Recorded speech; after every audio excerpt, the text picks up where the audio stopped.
Bueno, igual les quiero dar como las gracias por venir y sacar el tiempo de vacaciones para estar acá y en especial a ustedes que han estado como viniendo a varias de las charlas que hemos estado impartiendo. A mí me correspondía el capítulo cuarto de Husserl Legacy, que es el libro que hemos estado trabajando y ustedes ya lo vieron en el cronograma.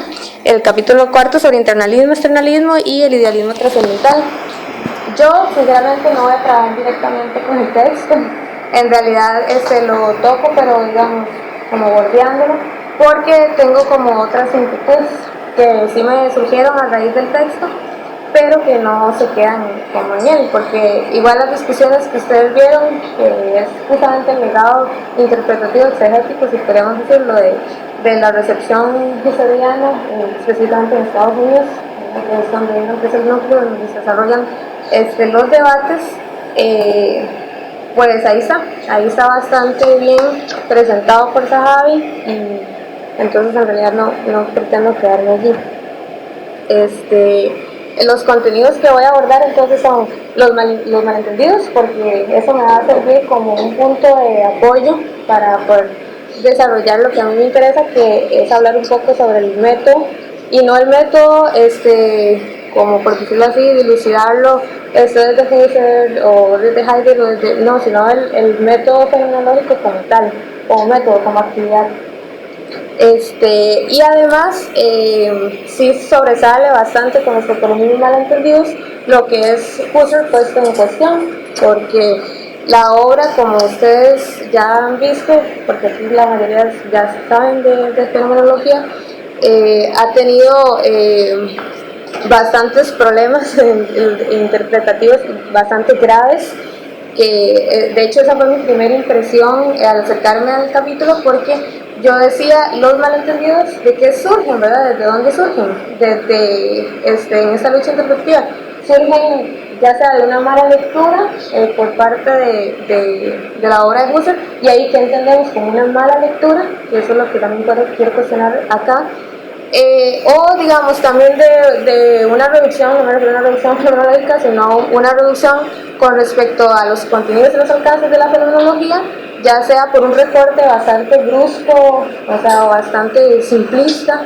de la obra, que también me pregunté si era parte de la misma recepción estadounidense, puesto que, como ustedes sabrán, en categorías como, por ejemplo, el internalismo y el externalismo, tenemos lo que son categorías, tenemos los ismos, de los cuales la misma fenomenología ya se ocupaba, incluso, ¿verdad? Husserl desde sus inicios se tuvo que enfrentar a un psicologismo, se tuvo que enfrentar después al mismo positivismo, también al escepticismo, que va a retomar en crisis. Pero entonces yo me preguntaba eso, ¿será que este es el problema de lectura y recepción? Pero si lo vemos completamente unilateral, nos podríamos quedar allí, ¿verdad? Como diciendo, tiene que haber una lectura que nosotros proponemos, en especial lo que se ha venido trabajando, es una lectura que decimos es rigurosa, es la lectura que se puede verificar y es la lectura que tenemos como el camino demarcado de la fenomenología, en este caso husserliana. Pero ¿qué pasa por parte de Husserl? Ahí yo me preguntaba eso, ¿será que es que recurrimos siempre a la cuestión de la caja de herramientas, ¿verdad? Como la típica figura o metáfora Foucaultiana, a llegar y tomar de la caja y usar indiscriminadamente, pero en esa caja, y abusando quizás de un lenguaje muy heideggeriano, igual hay la caja misma es un haber previo. Nosotros no llegamos y simplemente tomamos la herramienta y ya sabemos cómo usar la herramienta, sino que allí mismo en la herramienta se esconde un uso previo de la herramienta, un saber usar la herramienta. ¿Y qué conlleva eso, verdad? Porque yo puedo llegar y encontrarme un montón de elementos agrupados, pero están dentro de ya una caja. Ya hay una caja allí que se me está abriendo como caja, digamos, como un conjunto de útiles que podrían tener X o Y funcionalidad. Pero ¿cómo nos acercamos a esto? realmente existe esa tal caja que ya está completamente delimitada, realmente existen ya esas funciones completamente prescritas. Entonces, por ahí va un poco mi inquietud, porque nos hemos concentrado bastante en lo que son los alcances de una fenomenología cosmología que, como ustedes saben, tiene un sentido bastante introductorio en la mayoría, en muchos escritos, no en los publicados que hemos acceso, ¿verdad? Porque en mi caso yo no puedo hablar de la cosmología, las obras que se siguen editando actualmente, puesto que son muy vastos y todavía no tenemos acceso, ¿verdad? Y lo hablamos en la mañana, que hay toda una oportunidad con respecto a un nuevo film, ¿verdad? Con respecto a todo aquel exceso de escritos. Pero yo entonces lo que quería proponer es que entonces hay una cuestión también que se le devuelve a Husserl, de decir, es que también su obra no es didáctica, en ese sentido aperturiente, en el sentido de tener todo listo ahí, toda la caja lista y completamente rotulada para que lleguemos y utilicemos las herramientas. Entonces, esto es lo que se esperaría de un método, o sea, que sea un método completamente abierto, completamente didáctico en ese sentido, pero si se le recrimina esto a Husserl, tendríamos que preguntarle también a otros autores terminológicos, ¿verdad? Realmente en todos ellos no ocurre esto mismo, realmente no ocurre este desplazamiento, digamos, problemático con respecto al uso, desuso de sus propias conceptualizaciones, de sus propios alcances. Y también el carácter, en el caso de la obra de Husserl, bastante introductorio, como las personas que ya han acercado a ideas, que siempre estamos ahí tratando, ¿verdad?, como de dilucidar, que se están afinando y nos estamos acercando a tratar de cerrar o terminar de bordear un concepto, pero que todavía siempre se encuentra en un esbozo, por decirlo así. Entonces, en esta pregunta que se le puede volver a hacer también está la cuestión ya histórica, precisamente la obra peligró, digamos, ya en un carácter fáctico, ahora con un carácter material, peligró, estuvo a punto de desaparecer, el cual pudo haber ocurrido históricamente, ¿verdad? Pudieron haber desaparecido. Pero además el carácter como de work in progress, ¿verdad? Como un trabajo que todavía está como haciéndose, como una caracterización que también se le podría, que podría tener también un trabajo freudiano, por ejemplo, también, que es un trabajo en progreso, en desarrollo. Entonces la fenomenología husserliana, entonces se ha terminado perfilando de alguna forma, quizás como un esbozo, como ya les he dicho, como un trabajo inconcluso, esa sería la pregunta, es un trabajo inconcluso. Y también nos podemos detener enteramente en, como les había dicho, en esas recriminaciones unilaterales, pero también tenemos que entender que hay una conjunción de elementos en ambas vías, digamos, tanto en los lectores, en la comunidad lectora que recibe la obra de husserliana, como también del autor, porque ahí nos devolveríamos entonces a batalla interpretativa ya más exegética, más hermenéutica, de decir, pero la obra de Husserl se puede leer desde los márgenes también, o sea, no es una obra que, como toda, ¿verdad?, está completamente disponible para ser bombardeada interpretativamente de esa forma, para todavía terminar de cerrar nosotros mismos. Y de ahí recordé lo que Barthes dijo alguna vez, ¿verdad?, sobre la muerte del autor, ¿verdad? Hasta qué punto también en algún momento podríamos aplicar eso, lo abro como una pregunta. Y también otro cuestionamiento es que si no es inevitable que todo alcance de la filosofía que se asiente en la tradición tenga que caer irremediablemente en esa lucha interpretativa, que termina por disolver esa supuesta fenomenología pura y contraponer aquella, ¿verdad?, que es malversada. Eso es lo que yo de hecho vengo aquí a tratar como de cuestionar, porque ciertamente no estoy proponiendo una especie de relativismo, porque ya existe una noción de rigurosidad, pero sí, y eso lo va a llevar con el tema del método, a tratar de comprender o de discernir si realmente existe algo así como una filosofía husserliana que esté cerrada, completamente delimitada, o si más bien hay unos alcances que todavía, de hecho, solamente siguen tratando de abrir camino, o sea, que nada más se nos acaecen como una perpetuidad por completo. Entonces, en esa discusión, como les digo, se instaura también un tema que atañe a lo hermenéutico y a los límites de la perspectiva interpretativa justamente. Entonces, como ustedes saben, también depende de una comunidad lectora activa, que es decisiva y que se encarga de reconstruir los restos que tenemos ahorita, que poco a poco armamos, por decirlo así, de lo que tenemos entendido como una obra husserliana que reconstruimos. En el caso, yo sé que esto no es un caso tan extremo como el de los presocráticos, en donde tenemos que hacer una construcción todavía desde lo práctico, de la materialidad misma, muchísimo más cabal, es muchísimo más contundente, que allí la reconstrucción, ¿verdad?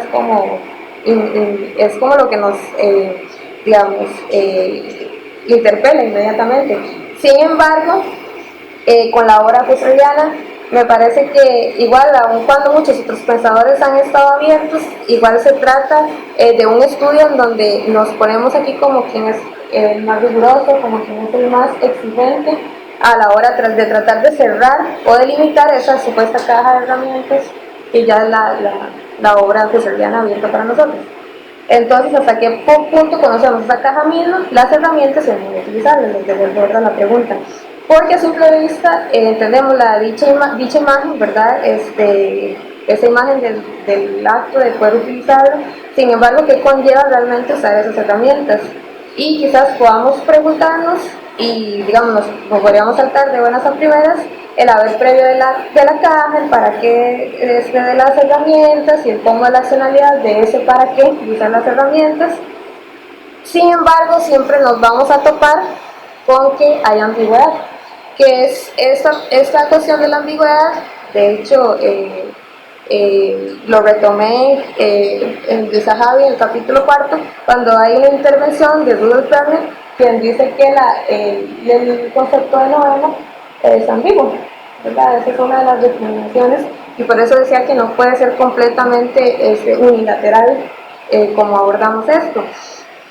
Porque en ese haber previo interpretativo, entonces depende, digamos, de nosotros, de nuestra cada vez abrirnos a la filosofía husserliana e intentar esclarecer lo que justamente, de hecho, Zahavi enmarca como un legado interpretativo de discusiones, retomando ese capítulo que les decía de Werner, que le achaca ese problema de ambigüedad, y que conlleva un término tan central como el noema, y ahí puse otros términos que los pongo acá como ejemplos de términos que pueden ser problemáticos por la supuesta verdad.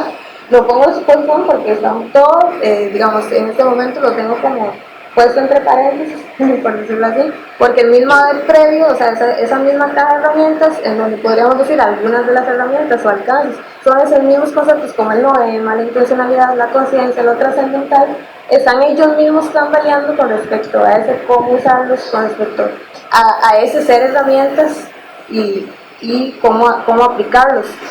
Y este mismo, de hecho, ese mismo término, el del noema, fue justamente controversial con respecto a las interpretaciones de la costa oeste, de la costa este, ¿verdad? Que están ahí, los californianos, que si ustedes observan el capítulo, van a ver que se abre una larga disputa con respecto a si el noema era ideal, si el noema ya no estaba presente en las alucinaciones, cómo se relacionaba con la vivencia.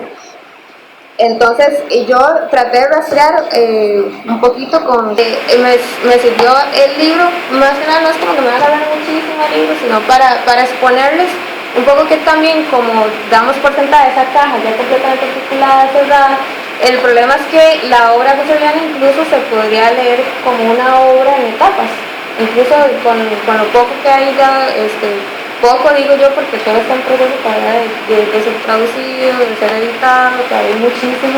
Entonces, de hecho, Walton establece etapas de la obra husserliana, cuando se establece como una psicología descriptiva, como la ilusión del punto de vista trascendental, cuando entra la subjetividad trascendental, cuando entran las vías hacia la fenomenología trascendental y también la fenomenología genética, que lo pone como una quinta y última etapa, pero ese último ahora todavía se los devuelvo que está en puntos suspendidos, porque no podemos cerrar esto. Entonces, por ejemplo, noema podríamos tener en una etapa, verlo como un correlato ideal de la aprehensión, que no está incluido en cuanto tal es la percepción en su aspecto noemático. Tenemos el otro que es la intencionalidad, que podría, en las primeras investigaciones lógicas, un horizonte de intencionalidad que se abre desde la conciencia.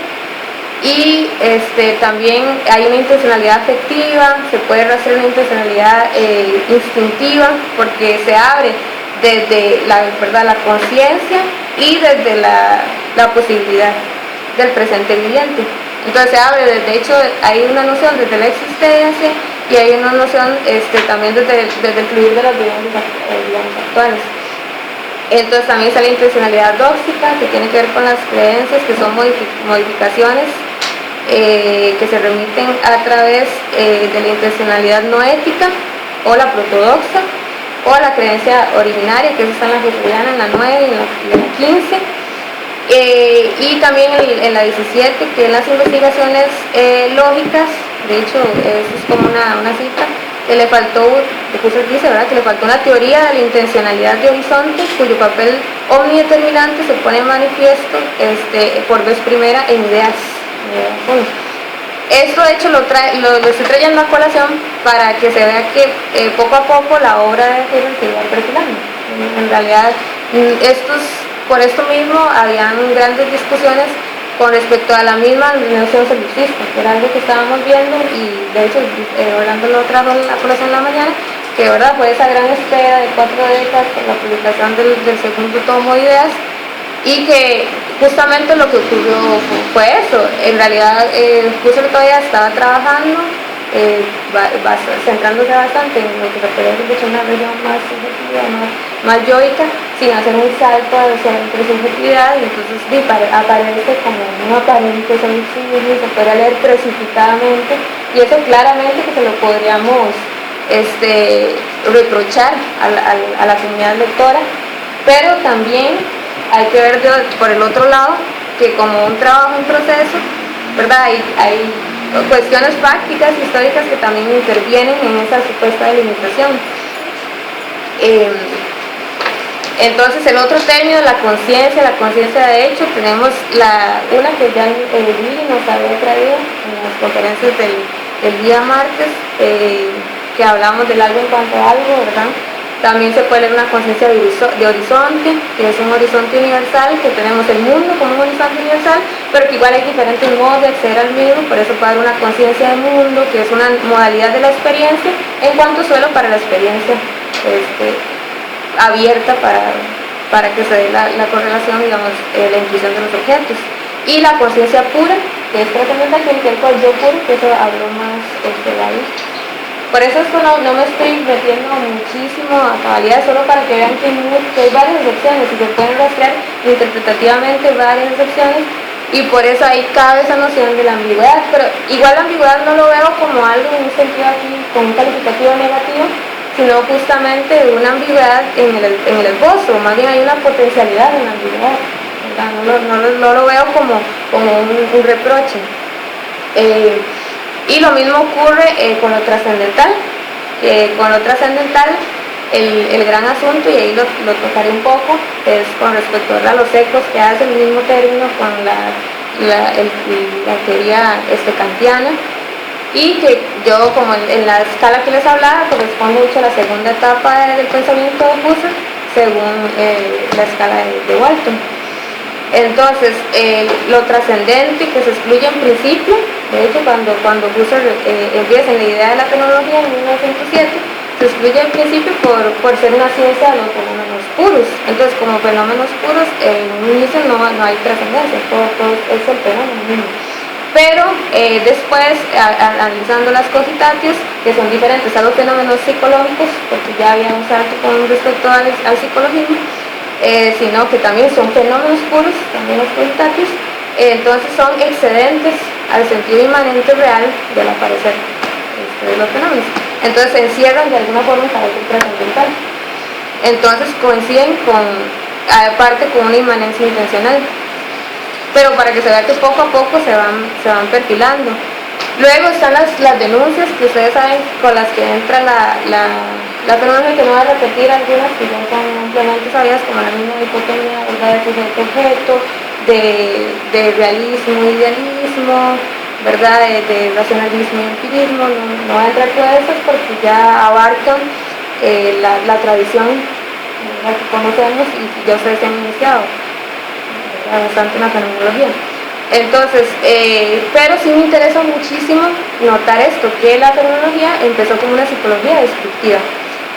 Entonces, lo mismo, la fenomenología como psicología descriptiva, después con los contactos con las cartas de Frege, que algunos de ustedes aquí saben que hubo un contacto con Frege, y entonces hubo una corrección de parte de Frege con respecto al psicologismo y a la concepción que había de los objetos muy ideales. De hecho Husserl, ¿verdad?, toma como cucharaditas de Frege y termina rectificando su noción de la fenomenología. Pero también tiene esta psicología descriptiva, este acercamiento tiene antecedentes a la noción de horizonte en la filosofía de la aritmética de 1891. Walton ya rastrea desde allí una noción de horizonte tomada desde allí.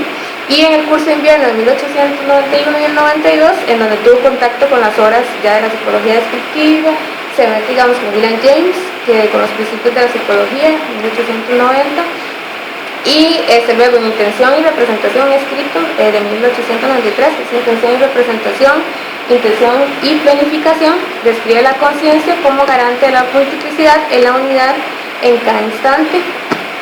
Ya de hecho la conciencia ya está muchísimo más aunada a lo que sería la vivencia. Y en 1894 publica el artículo del estudio psicológico sobre la lógica elemental, y ya en los fragmentos de la lógica descriptiva, ahí existen aquí unos fragmentos de la lógica descriptiva que tocan este tema, y un primer bosquejo de las investigaciones lógicas, y ya la conciencia aparecería como trasfondo. Y retomaría algo que de hecho Willy sí ahondó bastante en eso, que, ¿verdad?, fue como lo del atemperamiento, ¿verdad?, como lo llamó, que sería lo del action, ¿verdad?, lo de los discursos, porque ya ahí, intuimos diversas partes de una cosa, pero no en su totalidad, que ahí retomaría esto. Y en las investigaciones lógicas, ya en su elaboración durante 1898, retoma ahí la Husserliana 6, dice que todo el trabajo estuvo por la tarea sistemática de este a priori de correlación. Ahí ya retoma la teoría de correlación, y hay una crítica a la imperfección teorética de las ciencias particulares, y ahí se mete con la ciencia. Igual recordemos que como también Husserl, a diferencia ya lo hemos dicho varias veces, a diferencia de otros filósofos, también tiene una tradición aritmética importante, ya tiene un contacto con las ciencias duras, ¿verdad?, con las duras, las ciencias positivas. Entonces ya tenía este influjo científico en toda su obra desde el principio, y también la acercación lógica, ¿verdad?, porque está la lógica como teoría de la ciencia.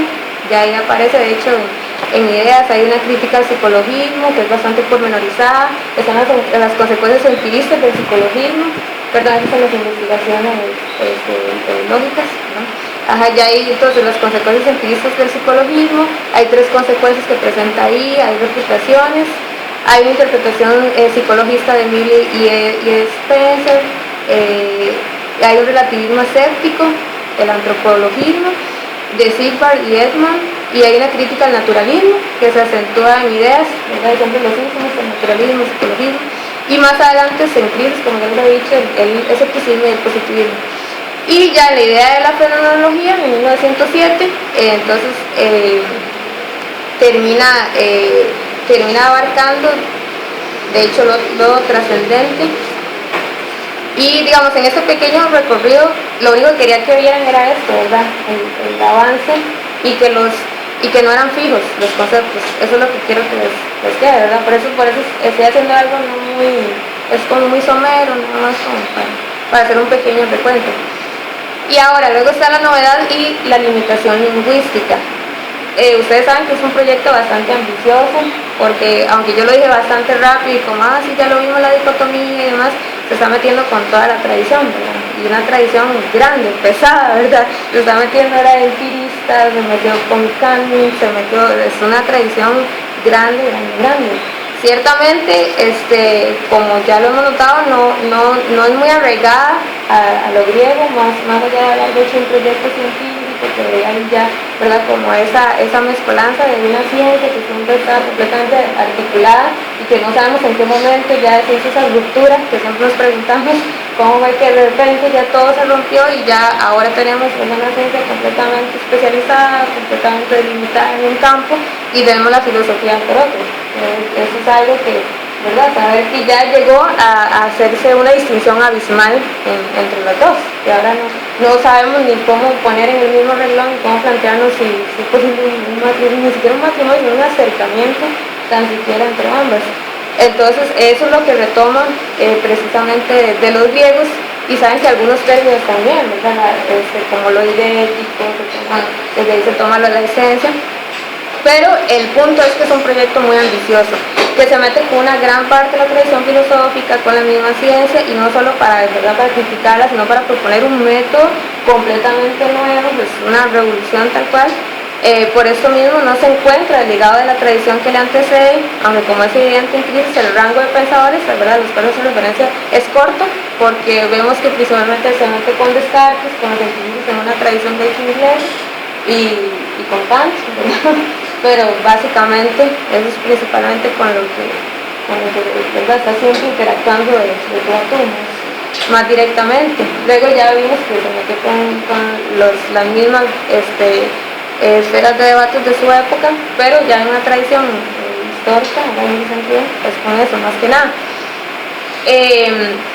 Entonces, pero claramente el problema acá, y por eso lo puse como una limitación lingüística, fue el lenguaje, porque sí generó bastantes problemas, en especial por la herencia directa, ¿verdad?, de los mismos campos que son ajenos a la nueva empresa fenomenológica, porque partimos de términos que, ¿verdad?, tenemos términos kantianos, que tenemos, incluso retoma lo a priori, retoma de hecho lo trascendental, ya tenemos cosas como la percepción, la intuición, completamente, ¿verdad?, vaciados de su antiguo contenido conceptual, pero simplemente reasignados, y no digo simplemente porque, como vimos en Ideas, le dedica vastos capítulos, vastos apartados a decir, pero vamos a volver a delimitar, ¿verdad?, cuando me estoy refiriendo como a idético, no estoy hablando de esencia, en el sentido de, ¿verdad?, lo hace, pero el problema de esto es que, como recordemos, decíamos al inicio, esto es hermenéutico, ¿verdad?, es algo de exceso,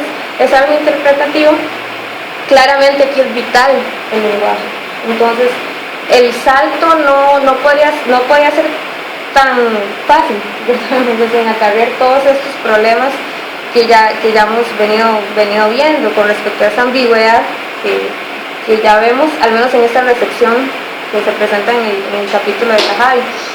Entonces, no solo se presta para malentendidos, como les digo, sino que hay una dimensión del querer decir, el querer transgredir en el intento lingüístico, que se escapa en ese ensayo que se resguarda en términos problemáticos, ¿verdad?, como ya les dije, el mismo término de esencia, de lo idético, que resuena una larga tradición de usos y desusos de vocablos que ya arrastran consigo, ¿verdad?, sus propios legados abiertos. Es que ese es el gran problema, nos estamos metiendo con otros pequeños núcleos de luchas interpretativas.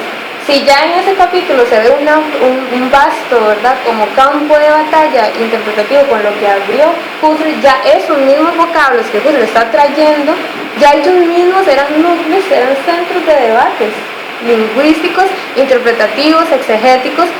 Claro, ¿verdad?, es muy problemático, es traer como varios núcleos y revestirlos, ¿verdad?, digamos, y como de hecho lo pongo aquí, resumen, digamos, que viene a ser contraproducente el teñir de viejos, el teñir de viejos asuntos enteramente nuevos.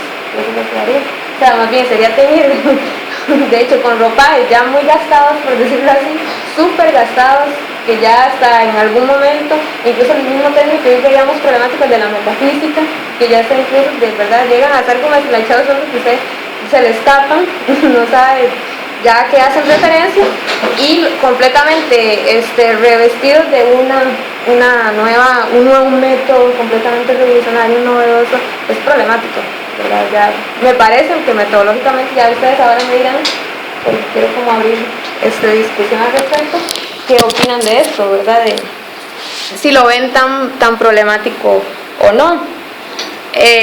Entonces tenemos este cuestionamiento.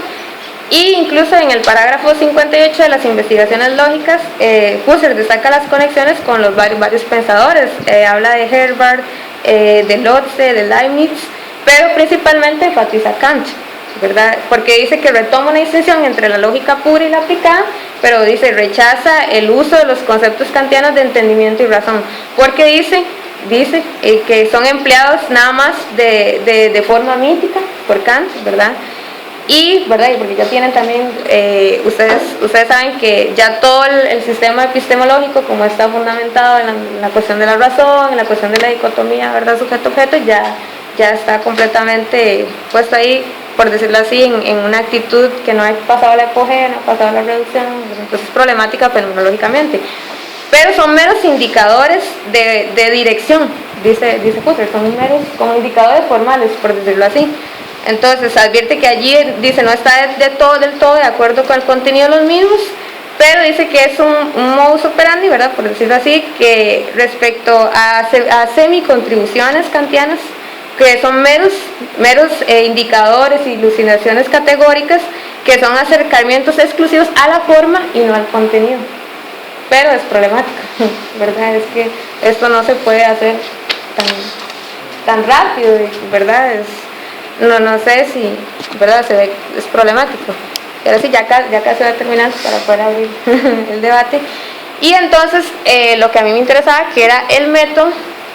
Entonces, viendo, ¿verdad? Todo esto, que tenemos un reclamo que se puede hacer interpretativo, ¿verdad? Entonces, yo abro esta pregunta: ¿hasta qué punto en nuestra investigación un estudio de los problemas que se abren necesaria y exclusivamente con el método fenomenológico, o más bien se trata de estudios de los alcances de pensadores que han empleado el método y leemos a modo de una tradición petrificada de la cual solo se puede debatir sobre interpretaciones y malversaciones que X o Y escuela impone como tales desde su lectura?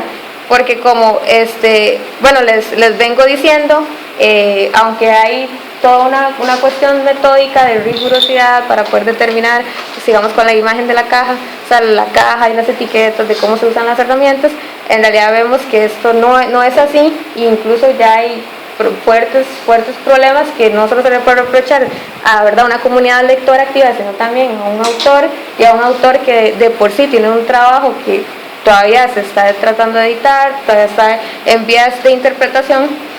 Entonces yo abro ese interrogante, y yo con ese interrogante no se quiere desdeñar, ¿verdad?, para nada la apertura hermenéutica, de hecho que comparto con Zahavi, que es un legado que atañe a una actividad que atraviesa todo proceder filosófico.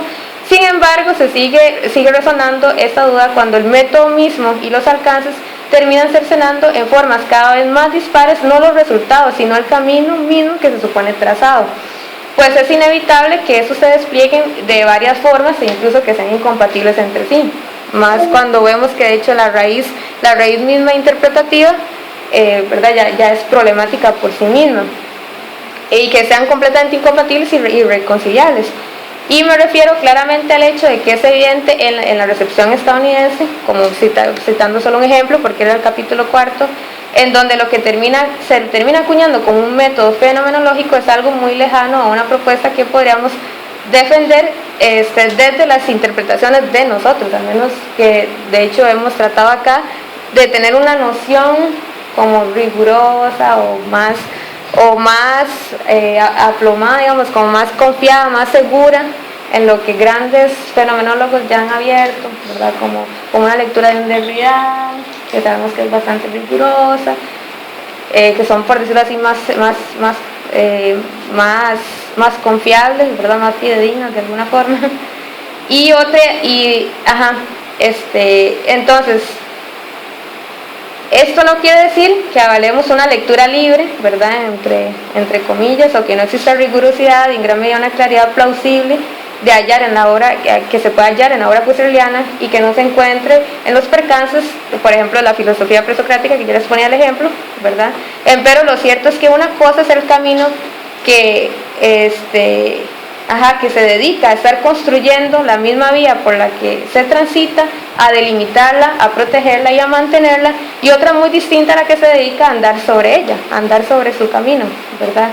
Y no con descuido, pues está enterado por dónde se pisa, y cuando no se anda más despacio, pero en efecto al menos se sabe que se anda sobre un camino. Esas dos actitudes, ¿verdad? Aquella que anda resguardando, que anda vigilando, ¿verdad?, su camino, que anda tratando de delimitarlo, y la otra que más bien anda caminando de alguna forma libre, pero que sabe que anda caminando sobre el camino, son dos actitudes, no las únicas posibles, ¿verdad?, pero que marcan un rotundo giro y delimitan de alguna forma un destino, ¿verdad?, un objeto, o una tematización que se pone al final del camino, si es que hay alguna. Pero cabe preguntarse hasta qué punto el mismo andar sobre el camino lo modifica, y cada huella que se deja, cada desplazamiento, termina por delimitar la misma vía a la cual se ingresa. Lo cierto es que nos podemos encontrar con una crisis respecto al método fenomenológico dependiendo de la tolerancia con la que veamos el camino. En la primera forma de acceder al mismo, la que les dije, resguardándolo, delimitándolo, tratando de verlo desde fuera para decir, construyo el camino, ¿verdad?, y un camino. Por eso ahorita les pongo los otros planteamientos. Es decir, cuando hablamos de la ruta sobre la que andamos y la resguardamos, puesto que nuestra propia visión del camino y la de muchos otros que nos, secunden compartiendo la misma interpretación, será nuestra forma de defender, por decirlo de alguna manera, la forma pura o idónea del camino. Y allí lo peligroso de esto es un dogmatismo, ¿verdad? Porque podríamos decir, este es el camino, el único camino, y nosotros en tanto lo estamos delimitando, al mismo tiempo estamos cercenando de alguna forma el destino o el paradero del camino mismo. Esta actitud me parece clara en el caso de Fink, por citar un ejemplo, y en el artículo que vimos el lunes, ¿verdad?, de que se propone la filosofía de Edmund Husserl, y también el otro, el que defiende la fenomenología de Husserl con respecto a la crítica contemporánea.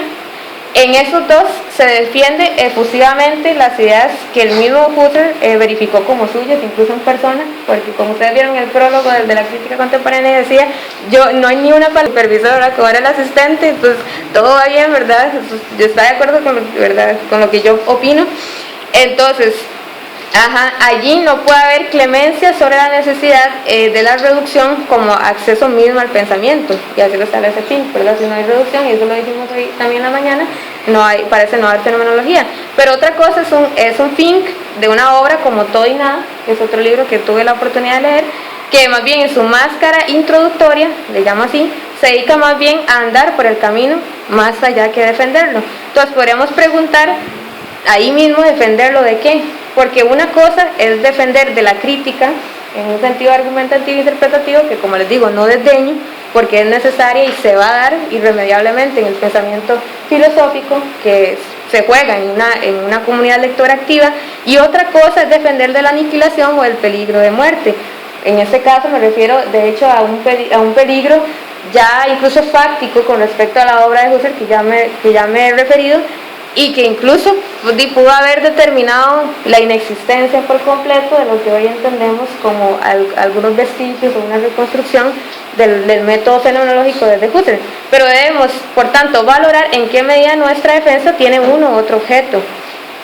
Y exponiendo esta inquietud, ahí tengo de hecho las cuestiones que ahorita quiero como que les voy a dar como un tiempo para que hablen con la persona que esté más cerca sobre esas cuestiones, porque lo que se abriría aquí entonces es que si nos vamos a dedicar a delimitar, entonces delimitamos un solo camino, que eso es justo una de las grandes problemáticas que tenemos con la fenomenología cuando tratamos de establecerla como método, porque ya ustedes saben, ¿verdad?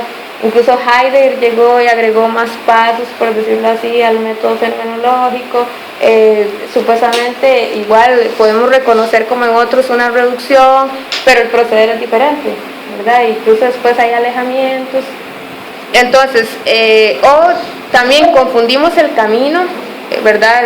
Por el método, el metajo 2 con el destino, o el más allá, el después, o el arribar de ese camino.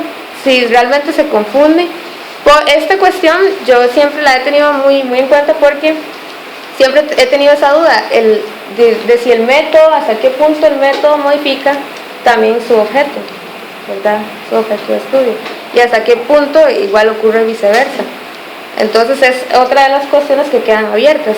Y también hasta qué punto el método fenomenológico depende de su propio destino, de su Asia, para dirigirse como un camino, que es devolver la pregunta que está arriba. Esto igual también lo pregunto en aras también del trabajo que he hecho últimamente, más que nada con Orlando, que hicimos en el curso de Derrida, en donde la fenomenología, y hablábamos hoy en la mañana también con Willy y de hecho con Francisco, que hablábamos del eje de la fenomenología en un sujeto, en una región subjetiva que de alguna forma se desarrolla en Husserl, y cómo de hecho podríamos incluso acceder desde otras vías a un proyecto en donde el sujeto no tenga que ser protagónico, no sea central, o incluso termine de disolverse por completo. Entonces, esas son, por decirlo así, mis inquietudes respecto al método, respecto a los aportes mismos del método, a los objetos, al caminar sobre el método, que dilatañen a la fenomenología por completo. Porque, como digo, lo que es aquí acuciante es que depende de qué tan rígidos seamos, habría una crisis con la misma fenomenología en cuanto a su método. En tanto adoptemos la primera postura, que digo que es aquella que le delimita, aquella que trata de salvaguardarlo, hasta qué punto en realidad allí tendremos un problema con delimitar qué es la fenomenología pura, qué es el método puro de la fenomenología.